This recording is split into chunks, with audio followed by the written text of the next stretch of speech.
ఇది దోశల పెనాలు. ఇది మేము మహారాష్ట్రలో ఉండగా తీసుకున్నాం. ఇది ఇక్కడికి వచ్చినాక తీసుకున్నాం. మేము ఇక్కడికి వచ్చి 15 సంవత్సరాలు అవుతుంది. తీసుకున్నా ఎన్ని తీసుకున్నా తర్వాత ఇది తీసుకున్నది. ఎన్ని తీసుకున్నా వస్తలేవు. అసలు దోశ వేయాలంటే మీకు మస్తు ఇబ్బంది అవుతుంది. దానికోసం నైట్ తెచ్చిన. ఇంత బరువు ఉందంటే మస్తు వెయిట్ ఉంది, కానీ మంచిగా ఉంది. కొన్ని రోజుల దాకా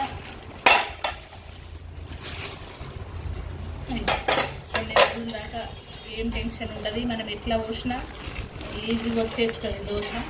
మీరు కావాలంటే ఇట్లాంటిది తీసుకోండి. ఎందుకంటే మనం ఇట్లా నాన్ స్టిక్ ఎన్ని తీసుకున్నా ఉపయోగం లేకుండా అవుతుంది. కానీ ఇట్లాంటివి తీసుకున్నామనుకో కొన్ని రోజుల దాకా పిల్లలు కూడా ఈజీగా పోసుకోవచ్చు. టైం మనం ఇంట్లో లేకున్నా కానీ పిండి ఉంటే. ఇదైతే మస్తు దొడ్డుగా ఉంది, అల్యూమినియంది, వెయిట్ ఎక్కువ ఉంది, మంచిగా ఉంది. మీరు కావాలంటే ఇట్లాంటిది తీసుకోండి, నాన్ స్టిక్ మాత్రం తీసుకోకుండా. దోశ పెట్టిన పోస్తున్నా,